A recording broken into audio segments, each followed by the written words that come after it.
삼성전자가 79,900원, 80,000전자는 못 됐지만 약간 아까운 그런 부분은 있지만 그래도 그 밑에 이렇게 보면은 외국인들이 계속적으로 지금 매수. 야, 3월 20일 날이 대박이었네요. 1200만 주. 그리고 3월 22일 날 1300만 주. 3월 22일 금요일 날 400만 주. 그냥 거의 쓸어 담는 그런 상황이고 기관들도 못지않게 샀어요. 지금 여기서도 계속 산 거니까. 물론 오늘 좀 팔긴 했지만 전체적인 부분은 개인 투자자 매도에서 나왔고 개인 투자자들이 좀 아쉽지 않겠나라는 그런 생각을 하게 됩니다. 왜냐하면 삼성전자 그렇게 잘 담아놓고 있었는데 79,900원 올라왔어요. 79,900원이 올라온 건 맞는데 이 올라온 부분에서 지금 다 외국인과 기관들한테 내주고 있으니까 아깝지. 이게 8만원, 9만원 올라가면 그때 또 개인 투자자들이 살 텐데 라는 그런 생각도 들고. 물론 이제 팔고 밑에서 다시 사는 사람들도 있겠죠. 근데 전체적 부분의 물량들을 보면 외국인들이 전부 이렇게 쓸어서 담아가는 그런 생각이 들 수밖에 없어요. 그래서 제가 말씀드린 겁니다.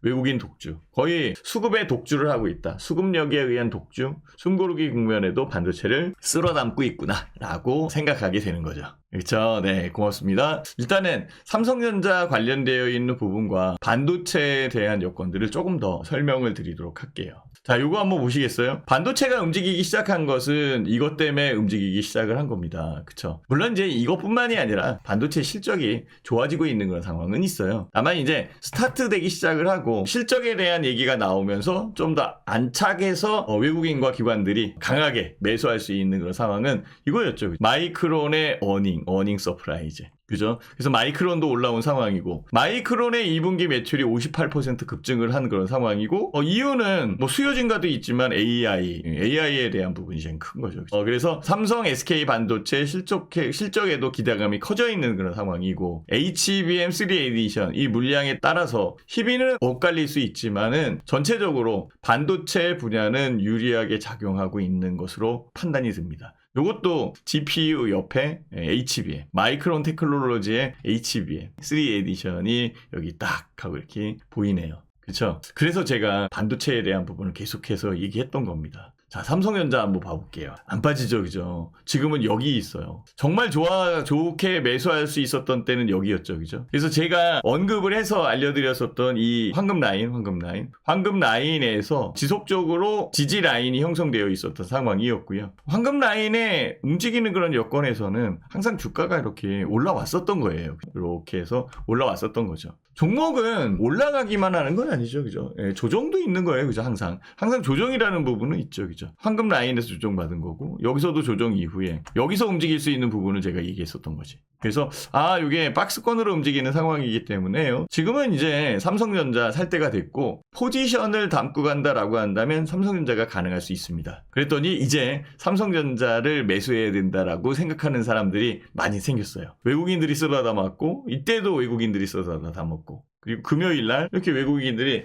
계속적으로 주가는 약간 내렸지만은 쓸어 담는 그런 모습이 보였죠. 삼성전자는 이견 없이 움직인다라고 이렇게 볼 수 있어요. 그러면 SK하이닉스는 안 가? SK하이닉스는 안 가나? SK하이닉스도 가죠. 근데 SK하이닉스를 보고 또 놀란 사람들이 꽤 있어요. 왜냐하면은 SK하이닉스가 이렇게 움직였거든요. 자, 봐보세요. 여기 SK하이닉스가 이렇게 한번 보고 SK하이닉스가 이렇게 움직였거든요. 내렸어요. 17만 닉스까지 갔다가 지금 다시 밀린 그런 상황이 만들어졌으니 어떻게? 대표님 이거 빠지는 거 아니에요? 이거 더 내리는 것 같아요. 이거 따라서 사가지고 걱정됩니다. 왜 누가 여기서 사라고 그랬어요? 저 밑에 이 황금 라인 있는 그 부분에서 사면 얼마나 좋아요. 이게 황금 라인. 요 밑에 이 밑에 살 수 있는 그런 상황이 있는데 좀 이따가 보여드릴게요. 근데요 또 이렇게 올라왔어요, 그죠?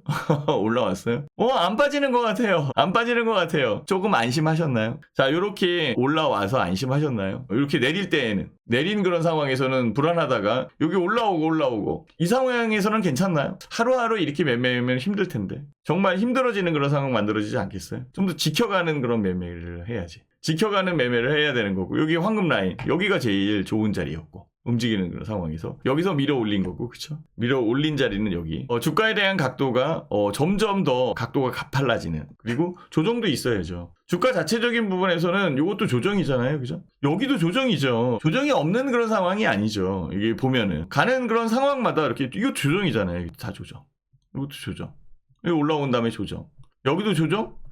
이것도 조정. 그리고 이제 계속 올라왔었던 상황이니까. 추세적 부분에서는 뭐 상승하는 거에 이견이 없는 그런 상황으로 만들어지는 거잖아요. 그럼 SK하이닉스 이상 없이 움직이는 그런 여건일 거고, 이렇게 다시 올라오는 부분이 만들어지죠. 아, 괜찮구나. 이렇게 하면은 SK하이닉스 놓칠 수밖에 없습니다. 조금 더 흔들리면은 팔 수밖에 없는 그런 상황으로 만들어져요. 흔들림 없이 보려면 이 SK하이닉스를 얼마 정도의 목표가로 가져갈 건가, 이런 것들을 생각을 해놓고 투자해야 돼요. 물론 기업의 가치에 의해서 만들어지는 주가는 과도하게 올라올 수도 있고 저평가되어 있을 수도 있고 그렇잖아요. 그렇지만 지금은 추세적으로 움직이는 상황이고, SK하이닉스 뿐만이 아니라 마이크론 테크놀로지도 올라오는데, 그리고 삼성전자 이제 먼저 움직이는데, 그래도 제일 빨리 움직였었던 SK하이닉스 흔들릴 이유는 없는 상황으로 보는 게 맞죠, 그죠? 그렇다면 오히려 내렸을 때 더 사야 되는 게 맞는데 개인들은 팔았어요.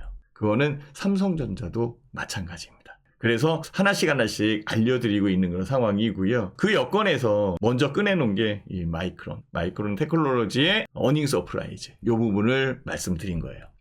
신학수 대표님 두월 완전 감사하고요. 두월 시간회에서 불기둥 나왔습니다. 네, 고맙습니다. 네, 이따가 제가 보여드릴 거예요. 요거 마저 설명을 하고, 자, 이렇게 어닝 서프라이즈에 대한 내용이 나오면서 반도체에 대한 종목들이 올라왔고, 물론 이제 파월 연준 의장의 이 비둘기적 발언, 다들 금리 인하에 대한 횟수를 3차례에서 2차례로 좀 줄일 것이다, 이렇게 얘기를 하고 있었는데 한 3차례로 보고 있는 상황. 점도표에서도 이런 쪽을 좀 어필하는 그런 여건이기 때문에 시장의 분위기는 좋았어요. 분위기가 좋아진 거는 맞아요. 그리고 여기에 반도체에 대한 부분이죠. 우리나라는 반도체의 수출액이 굉장히 큽니다. 그래서 반도체에 대한 부분에서 이걸 보셔야 돼요. HBM이 밀고 중국이 끌고 반도체 흥행 사이클 돌아왔다. 이제는 중국은 지금 최대의 시장입니다. 메모리, HBM 시장이 열리면 수출 호재, 최대의 시장 중국이 회복세. 근데 중국의 반도체 파는 것을 미국이 그렇게 좋아하진 않잖아요. 자꾸 제재를 하고 있고. 그래서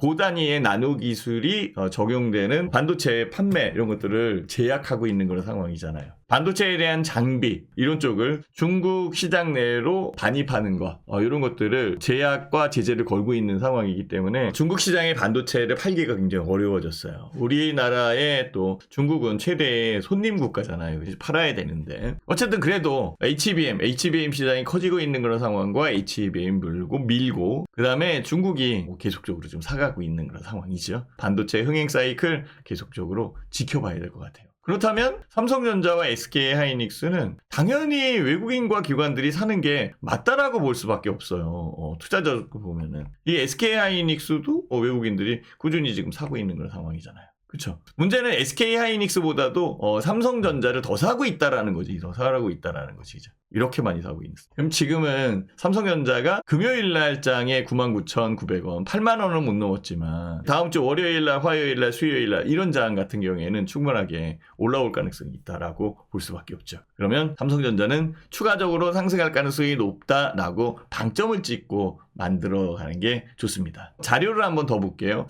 어떤 자료를 보면 좋으냐면 이거 자료를 한번 볼게요. 3월 수출 일단은 11% 늘었는데 반도체 호조, 대중 수출이 7% 늘었다. 그쵸? 중국 시장은 한국 시장의 제일 큰 시장입니다. 여기 보면은 21일 관세청에 따르면 3월 1일서부터 20일까지의 수출 통관액 기준 잠정치 341억 2,500만 달러로 작년 같은 기간보다 11% 증가했다라고 얘기하는 거죠. 자, 늘어난다는 것은 그래도 우리가 수출을 잘하고 경기가 좋아지고 있다라고 느낄 수 있잖아요. 어디부터 스타트가 됐나요? 반도체. 물론 반도체가 정체가 되고 약간 힘들었었던 그런 상황에서는 현대기아차가 먹여 살렸죠. 자동차 쪽이 수출이 많이 됐고 먹여 살렸는데 지금은 현대차, 기아 이쪽보다는 반도체를 훨씬 더 크게 보는 것 같아요. 자, 삼성에서 이 얘기를 했습니다. 삼성은 주총에서 깜짝 공개한 비밀 병기 1조 잭팟 터졌다, 이렇게 얘기를 해요. 비밀 병기가 뭐죠? 봐보세요. 네이버의 AI 가속기 1조 원 공급. 추론을 할 수 있는 것? 엔비디아는 이제 연산 HBM이 거기에 쓰는 거겠죠. 그죠? 엔비디아 AI 칩. 엔비디아 제품을 대체할 수 있는 추론 영역을 좀 더 가미시킨 서버? 엔비디아 제품을 대체할 수 있는 메타, MS, 빅테크 기업과 영업을 시작을 했다. 제가 지난번 라이브 방송에서 말씀드렸잖아요. 결국은 삼성이 진짜 오픈 AI만의 AI 칩, 그리고 메타만의 AI 칩을 만들려고 하고 있고, 그 만드는 부분을 그들이 지금 협업하자고 삼성전자한테 얘기하는 거죠. TSMC가 비메모리 쪽에 60%의 마켓쉐어를 쥐고 있기 때문에 거기다가 발주를 하는 것도 좋지만 치인다고. 기다려야 되고 시간도 걸릴 수도 있는 상황이고, 그리고 경쟁 체제에 있는 상황이기 때문에 단가를 떨어뜨릴 수 있는 거는 반대급부적인 부분에 발주를 넣어야 단가가 떨어질 수 있는 거잖아요. 그렇죠. 경쟁도 시켜야 되는 그런 상황이고, 지금 삼성전자 마일로 빅테크 기업 잡는다 이렇게 얘기를 하고 있는 상황이고요. AI 반도체 용도별 쭉 이런 거 나오는데요. 지금은 있는 추론용 반도체 시장, 연산이나 이런 것들보다 데이터 처리 이런 거보다도 추론, 뭔가 생각을 해서 판단을 할 수 있는 이 AI 칩, 이런 영역 쪽에 관련되어 있는 부분들을 훨씬 더 크게 보는 것 같아요. 자, 이제는 스타트 된 겁니다. 스타트 됐어요. 자, 그래서 삼성전자는 어떤 얘기를 하고 있냐면, 삼성전자 반도체 2년에서 3년 내에 1위를 탈환하겠다. 반도체 부분의 부문장이니까 사장이에요. 이분이 지금 얘기한 거예요. 1분기 실적 궤도에 오를 것이다. 그리고 HBM 관련되어 있는 시장 확보를 할 거고, 지금 12단짜리 HBM, 이 HBM에 대해서는 주도권을 확보하겠다라고 얘기를 하는 거고요. 지금 SK하이닉스는 8단짜리 HBM 3A 그거를 양산하는 거예요. 일단 12단으로 넘어가겠다라는 거죠. 더 강하게 삼성전자가 어필을 하고 있습니다. 여기에 엔비디아의 퀄 테스트, 엔비디아가 지금 테스트를 하고 있거든요. 삼성전자의 HBM. 그래서 불량률 이런 것들이 통과, 그리고 불량률이 없다라고 생각을 한다면 엔비디아도 삼성전자에 발주를 놓을 거예요. 그럼 어떤 일이 벌어져요? SK하이닉스와 삼성전자가 경쟁을 해야 되는 거죠. 마이크론도 마찬가지 경쟁을 해야 되는 거죠. 그러면 HBM의 가격이 떨어질 거 아니에요. 엔비디아가 SK하이닉스 거를 쓰는 게 맞는데요. SK하이닉스 것도 쓰고 삼성전자 것도 쓸 겁니다. 그래야 단가를 떨어뜨릴 수 있죠. 그렇죠. 엔비디아가 바보가 아닌 이상 독점적 그런 지위를 주겠어요. 자, 그러면 메타나 오픈 AI, 마이크로소프트 마찬가지예요. 바보가 아닌 이상 엔비디아의 AI 칩만 쓰겠냐 이거지. 그들만의 AI 칩, 단가를 떨어뜨리기 위해서는 그들만의 AI 칩을 만들 거고, AI 칩을 발주하는데 TSMC에만 발주하겠냐 이거지. TSMC가 독점적 지위를 가니까 단가를 떨어뜨리기 위해서 삼성전자 대안으로 떠오르는 겁니다. 그렇죠. 삼성전자는 공교롭게 턴키 서비스, 비메모리와 메모리를 같이 하는 그런 회사예요. 그래서 계속적으로 공장 증설과 투자를 하는 것으로 제가 알고 있는 상황이고요. 그러다 보니까 삼성전자는 2년에서 3년 내에 1위를 탈환을 할 거다, 이렇게 얘기를 하고 있습니다.